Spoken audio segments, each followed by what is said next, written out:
I'm here with Pro Tour Shadows over Innistrad winner Steve Rubin. Hey Steve, great to have you here. And you really surprised a lot of people when they saw your deck for the standard portion of the World Championship. You're playing blue-green Crush of Tentacles.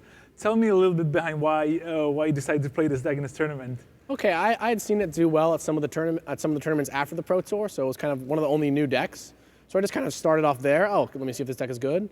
And I found that I thought that about half the field would be Emrakul decks, and I found that it's just a deck that is really good at beating Emrakul decks, and that's pretty much where I wanted to be.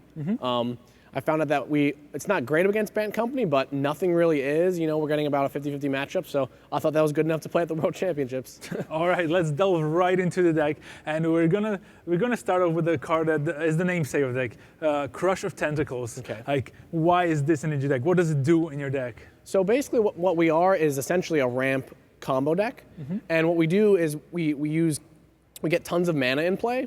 And while we develop our mana, at some point we can cast Crush of Tentacles, and that's just super important, because usually when you resolve a Crush of Tentacles, I might have 8, 10 lands, my opponent might have 4 or 5. So whatever is getting bounced in my opponent's hand, they can't redeploy the cards in time, and meanwhile, you're building up to part the Water Vials, and you just close the game out. You know, don't let them get any more turns to rebuild their board, essentially. Right, so sometimes you'll end up with making an 8/8, bouncing everything, and taking an extra turn, making a 6/6 land, just crushing them with them.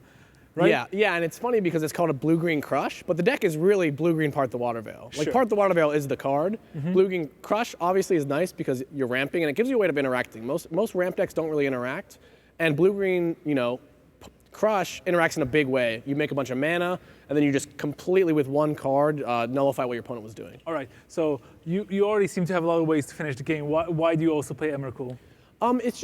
It's weird because you're not a Delirium deck. You often you're casting Emrakul for 11 mana in this deck, which seems like a lot, but you just have so much ramp, and the Crushes buy you time that you end up in situations where you just have enough mana to cast Emrakul, so why not cast Emrakul? It's one of the best things you can do in the format to close out a game. All right, perfect. Let's keep on going. All right, so you're speaking about ramping, so you have 4 Vegetation, 4 Pilgrimage, even Nissa's Renewal. That's not a card we see quite often. Why did you decide to play this one? Nissa's Renewal is really important because it helps you just, like most ramp decks, you know, after they resolve the Explosive Vegetation, Pilgrimage, or Archive, are going to look to play a World Breaker, going to look to play a Tarka or an Ulamog. What we do is we actually step back for another turn. We say, wait, let's go from 6 to 9 mana and cast a Nissa's Renewal, gain some life, so then on the next turn, you know, they commit more stuff, then you can Crush, or it conveniently puts you to 9 mana, so you can, you know, cast a Part the Water Veil off that. With Awaken. With Awaken, of course. Ideally. All right. So we're ramping into big stuff. What else are we doing here with this deck to really force that? All right. So this is more like creatures. You did say like ramp combo. These don't really match that idea. So please tell me a little bit about the creature lineup. So here. Den Protector is really important for the deck because Den Protector is essentially, once you have 10 mana, a Den Protector and a Crush, you can Crush every turn. So for those of you at home, how it works, you morph your Den Protector, you unmorph it, return Crush from your graveyard, Surge Crush again, that's going to bounce the Den Protector as well as your permanents, so your opponent pretty much has to do something to break that parity. So Den Protector is really important, but I'm only playing 3 because there's a lot of Spell Quellers, and a lot of the times, you know, you don't want redundant copies, you basically only want 1. We have Sylvan Advocate, which is just kind of that's one of the biggest differences between my Crush deck and a lot of the other Crush decks, is they play Elvish Visionary as synergy with Crush.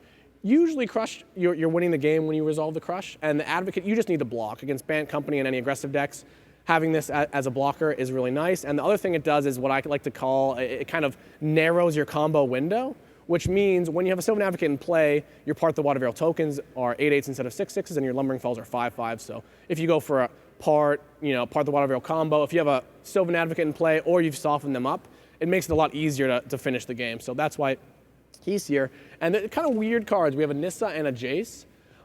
They're kind of important because I find myself in a lot of situations where you don't awaken the part, you just cast it as sort of an explore, people say, to put extra lands in play. It's very nice to have a few Planeswalkers, not only to turn on Delirium, which is important, we'll talk about that probably soon, but it also helps you just every time you take an extra turn, you essentially get an extra activation of a Planeswalker, which both are really good. And the thing that I like a lot about Jace, and pretty much the whole deck, is that you care about your opponent's Emrakuls, but a lot of the times the thing that makes the deck so good is they resolve an Emrakul and you still win because your hand is just cards that you don't have removal, so you're not really blowing yourself out with it. Sure. All right, let's keep moving then. All right, so one of the things you mentioned, that a lot of the older versions played Elvish Visionaries. Yeah. They also did not play 4 pieces of the puzzle all the time. So please explain the reasoning behind pieces of the puzzle. Okay, so Pieces of the Puzzle is an interesting card because you have 4 pieces of the puzzle in your deck, and there's only 26 spells total, which seems kind of low. Like, you know, I don't know if Frank Carson can do the math for me.